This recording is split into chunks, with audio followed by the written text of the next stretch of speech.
سلیمان بن حرب نے کہا ہمیں حماد بن زید نے بیان کیا، کہا ایوب نے کہا میرا ایک ہمسایہ ہے، پھر زہد و ورع میں اس کی فضیلت کا ذکر کیا، اگر وہ میرے سامنے 2 کھجوروں کے بارے میں گواہی دے تو میں اس میں بھی اس کی شہادت قابل قبول نہ سمجھوں گا۔ صحیح مسلم حدیث نمبر 61۔ معمر نے کہا میں نے ایوب کو کبھی کسی کی پیٹھ پیچھے اسے برا کہتے نہیں سنا سوائے عبد الکریم یعنی ابو امیہ کے، انہوں نے اس کا ذکر کیا تو کہا اللہ اس پر رحم کرے، غیر ثقہ ہے۔ اس نے مجھ سے اکریمہ سے روایت کی گئی ایک حدیث کے بارے میں سوال کیا، پھر لوگوں سے کہا میں نے اکریمہ سے سنا ہے۔ صحیح مسلم حدیث نمبر 62۔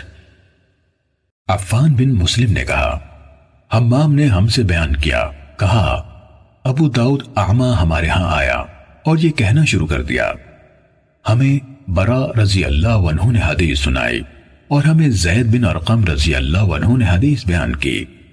ہم نے یہ بات قتادہ کو بتائی، انہوں نے کہا اس نے جھوٹ بولا، اس نے ان سے نہیں سنا، وہ تو ایک منگتا تھا، انسانوں کی بے خونی کرنے والے طاعون کے دوران میں لوگوں کے سامنے ہاتھ پھیلاتا پھرتا تھا۔ صحیح مسلم حدیث نمبر 63۔ یزید بن ہارون نے کہا ہمیں حمام نے خبر دی کہ ابو داؤد اعمہ قتادہ کے ہاں آیا، جب وہ کھڑا ہوا اور چلا گیا تو لوگوں نے کہا اسے یہ الزام ہے کہ اس نے 18 بدری صحابہ سے ملاقات کی۔ اس پر قتادہ کہنے لگے طاعون کی وبا عام سے پہلے یہ ایک منگتا تھا، اس کا علم حدیث ایسی کسی چیز سے کوئی سروکار نہ تھا، وہ اس بارے میں بات تک نہ کرتا تھا۔ بخدا نہ حسن بصری نے کبھی کسی بدری سے بلا واسطہ حدیث ہمیں سنائی، نہ سعید بن مسیب نے ایک سعد بن مالک رضی اللہ عنہ کے سوا کسی اور بدری سے براہ راست سنی ہوئی کوئی حدیث سنائی۔ صحیح مسلم حدیث نمبر 64۔ جریر نے رقبہ بن مسقلہ بن عبداللہ عبدی کوفی رحمہ اللہ جو جلیل القدر تابعی ہیں ان سے روایت کی کہ ابو جعفر عبداللہ بن مسعود بن عون بن جعفر بن ابی طالب ہاشمی مدائنی حدیث گھڑا کرتا تھا، سچائی یا حکمت پر مبنی کلام پیش کرتا، وہ کلام رسول اللہ صلی اللہ علیہ وآلہ وسلم کے فرامین میں سے نہ ہوتا تھا، لیکن اسے وہ رسول اللہ صلی اللہ علیہ وسلم سے روایت کرتا تھا۔ صحیح مسلم حدیث نمبر 65۔ ابو داود طیالسی نے شعبہ سے، انہوں نے یونس بن عبید سے روایت کرتے ہوئے بیان کیا، یونس نے کہا عمر بن عبید یعنی معروف معتزلی جو پہلے حضرت حسن بصری کی مجلس میں حاضر رہا کرتا تھا، حدیث کی روایت میں جھوٹ بولا کرتا تھا۔ صحیح مسلم حدیث نمبر 66۔ معاذ بن معاذ کہتے ہیں میں نے عوف بن ابی جمیلہ سے کہا عمر بن عبید نے حضرت حسن بصری سے روایت کرتے ہوئے یہ حدیث سنائی، جس نے ہم پر ہتھیار اٹھایا تو وہ ہم میں سے نہیں۔ انہوں نے کہا بخدا عمر نے اس حدیث کی روایت حسن بصری کی طرف منسوب کرنے میں جھوٹ بولا، لیکن وہ چاہتا ہے کہ اس صحیح حدیث کو اپنی جھوٹی بات سے ملا دے۔ صحیح مسلم حدیث نمبر 67۔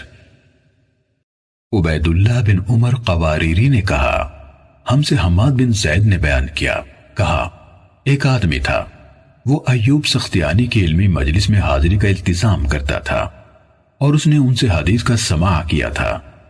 ایوب نے اسے غیر حاضر پا کر اس کے بارے میں پوچھا تو لوگوں نے بتایا جناب ابو بکر یعنی ایوب کی کنیت، وہ عمر بن عبید سے منسلک ہو گیا ہے۔ حماد نے کہا ایک دن میں ایوب کے ساتھ تھا، ہم صبح سویرے بازار کی طرف گئے تو اس آدمی نے ایوب کا استقبال کیا، ایوب نے اسے سلام کہا اور حال احوال پوچھا، پھر ایوب کہنے لگے مجھے یہ بات پہنچی ہے کہ تم اس آدمی کے ساتھ منسلک ہو گئے ہو۔ حماد نے کہا انہوں نے اس کا یعنی عمر کا نام لیا، وہ کہنے لگا ہاں جناب ابو بکر، وہ غرائب یعنی ایسی باتیں جنہیں کوئی نہیں جانتا ہمارے سامنے لاتا ہے۔ کہا ایوب اس سے کہنے لگے ہم انہی عجیب و غریب باتوں سے بھاگتے ہیں یا ڈرتے ہیں کہ یہ جھوٹی اور من گھڑت ہوتی ہیں۔ صحیح مسلم حدیث نمبر 68۔ سلیمان بن حرب نے کہا، ہم سے ابن زید یعنی حماد نے بیان کیا، کہا ایوب سے عرض کی گئی۔ عمر بن عبید نے حضرت حسن بصری سے روایت بیان کی ہے کہ انہوں نے کہا، جسے نبیذ یعنی شراب سے نشہ ہو جائے اسے کوڑے نہ مارے جائیں، تو انہوں نے یعنی ایوب سختیانی نے کہا، اس نے جھوٹ بولا، میں نے خود حسن سے سنا، وہ کہتے تھے جسے نبیذ سے نشہ ہو جائے اسے کوڑے مارے جائیں۔ صحیح مسلم حدیث نمبر 69۔